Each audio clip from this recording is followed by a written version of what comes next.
Hello YouTube and welcome back to another Dare to Game video. Today we're playing Red Dead Online and we're bringing you an awesome video. So I got a request in the comment section of my top 10 ability cards video to talk about more specific builds, maybe for a specific playstyle. And that's something that I definitely would like to do because I've experimented with a lot of these. So today I'm going to be bringing you the first of those videos, and I call this one the Tactical Combat Sniper or something along those lines. Basically, from what I've been able to test, now I've got some different sniper builds, but this one is probably my most active sniper build. This makes you super powerful as a sniper. And I was just going to show the ability cards, and I'll show the ability cards, but I also want to take this opportunity to kind of show a unique outfit that I like to go with this one, and obviously weapons. That being said, it's not going to be an outfit guide. We'll just go through everything real quickly, and then I will show you the ability cards, and then we'll, take it into a little bit of combat so you can see just how deadly it is. Ideally, these are going to be the most powerful against in PvP, because NPCs are easy enough to kill already. This one makes you basically unstoppable as a sniper in PvP though. So let's just get right into it, and we'll start off with weapons, I guess, first. So the primary weapon for this one is going to be just a sniper in general, but I think the Carcano does it the best. So the major difference between the rolling block and the Carcano is the Carcano is going to have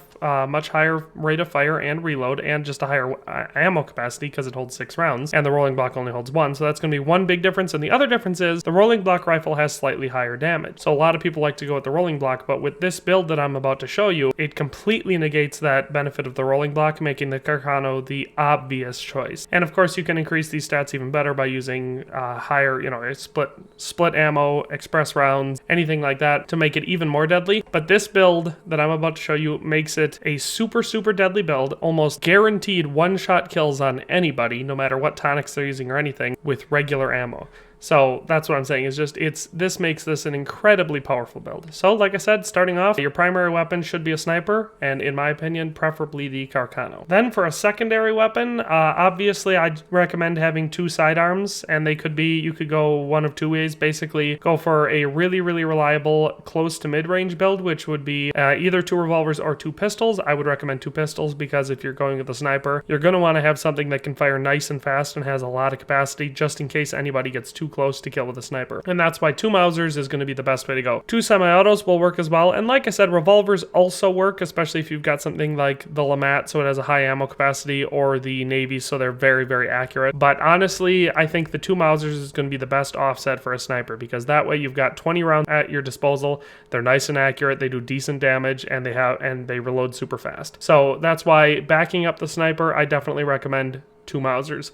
If you don't want to do that, you could always dual wield sawed-off shotguns for up close, like for really up close, but I think you sacrifice a lot of that vital mid-range combat, which is what happens a lot in PvP in this game.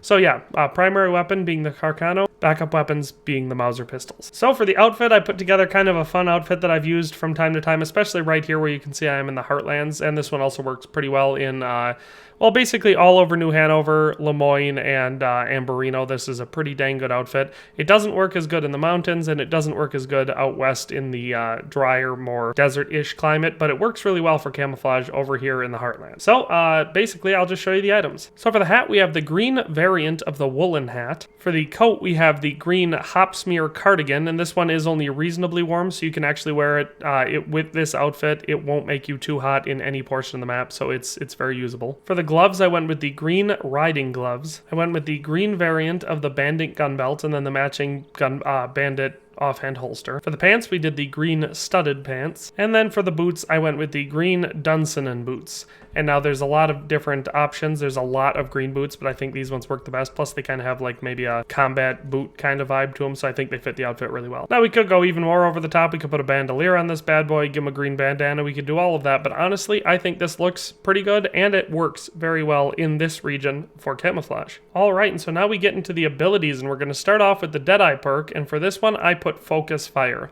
And now, Deadeye isn't super important for this build, just because it's a long-range sniper build, but I think Focus Fire works the best for this, just because, well, we can read it. It says, while Deadeye is active, you and your team members deal a lot more damage. If more than one member of your team has this ability active, the effects do not stack. So basically, when I'm sniping, even though, like, you can't use Paint It Black, because, well, you can, but it won't paint anyone. I use Deadeye a lot because A, it makes you more accurate and reduces your sway on your reticle. B, if you use this perk, you deal a lot more damage. So whenever I'm doing a long-range combat build like this, any sort of combat sniper, I think Focus focus fire is the way to go, because that way you activate Deadeye before you take your shot, and when you take your shot, you're going to have that damage multiplier going on, and it's going to help make your shot more accurate. So it's definitely, I think, the best Deadeye perk for being a sniper. So that's the first ability that you want to have. Then for our first passive ability, I like to put Peak Condition 3 in there, and so basically this one just says sprinting uses less stamina, and you deal much more damage depending on your current stamina level. Now the important part about this for the sniper build is that second part, dealing much more damage depending on your current stamina level. So basically, if you have this card equipped and you're being a sniper, your stamina is going to be maxed out, or at least it should be, because honestly, you're going to be not moving that much. You're going to be sitting still. And so the higher your stamina level is, the more damage you're going to deal. So again, this one is just going to add an awesome multiplier to your damage while you're sitting still, which is what you're going to be doing, or moving slowly, which is what you're going to be doing primarily while you're being a sniper. So like I said, now you've got two things modifying your damage already. Focus fire, so when you enter Deadeye, and your stamina is going to either be at max or very high, so peak conditioning is going to give you another boost to your damage output. Our next passive ability, and our third card that we're going to be talking about, is Linde's Patience. And now this is one that I know a lot of people don't use, and normally I don't use it either, because honestly, waiting for up to 15 seconds between shots doesn't usually apply to me. But for someone like this, a combat sniper, someone who's going to be taking times making sure their shots count, it should work really, really well. So this is one where accuracy is going to pay off. The more accurate of a sniper you are with this card, the better you're going to be. So it says waiting up to 15 seconds between shots significantly increases your damage. So honestly, 15 seconds can be a long time in combat in this game, but when you're a sniper, it's not.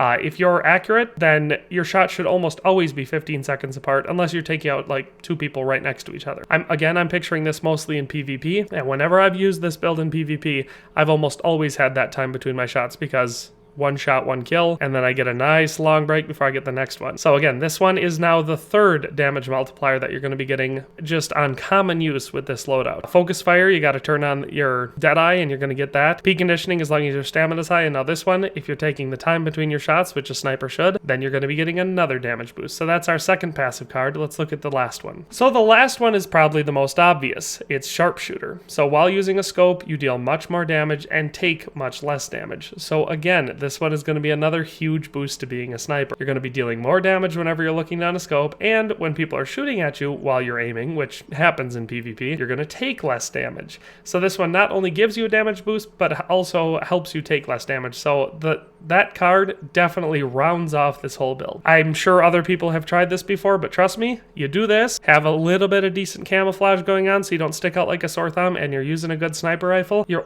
almost untouchable in PvP. It's just such an overpowered build. That's why I started with this one. I've got a lot of really, really good builds like jotted down for this series that I kind of want to make out of these videos, and this one is probably the most overpowered, which is why I started with it, because honestly, you piss a lot of people off in PvP with this one, because it's almost like you're hacking.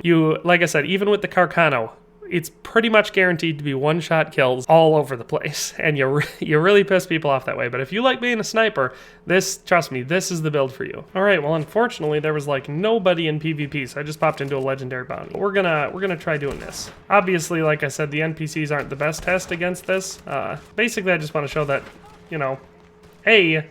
this makes you almost invincible, even in, legendary bounties, where there's quite a bit of people shooting at you all over the place, but also it just makes getting all these sniper kills so easy. Yeah, and the beauty about this is with these perks, especially with Sharpshooter, is helping a lot in this. I can sit out here all day, taking aim, killing the people I'm going after, and never really have to worry about dying, because it helps you not take damage. So like I said, obviously, PvP is where this one's going to shine extra. It definitely helps for PvE like this as well. It just makes you a really effective sniper.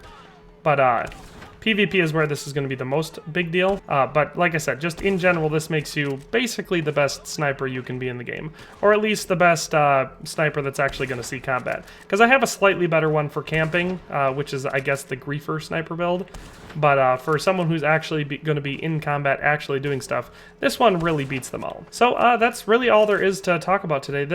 I hope if you were looking for how to become a really, really good sniper in this game, that this video was useful to you. Because honestly, like I said, I've found it to make me almost invincible on the battlefield. But if you liked it, definitely leave a like. If you have any comments, questions, concerns, any suggestions, things you think I missed, cards that you think work better with a build like this, or recommendations or requests for any future builds that you'd like to see, definitely leave all of that down in the comment section below. And lastly, as always, if you like this video or any other type of content you've ever seen me produce, definitely click that subscribe button and ring the bell so you can actually see what I release on a daily basis. Because honestly, I think it's pretty decent content, and I like to keep a consistent upload schedule, so you'll actually get a lot of good content to watch. But with all that in mind, thanks for watching, and have a nice day, and we'll see you next time. Thanks for watching another Dare to Game video. If you like this video, please leave a like and a comment. If you haven't already, be sure to subscribe to the channel.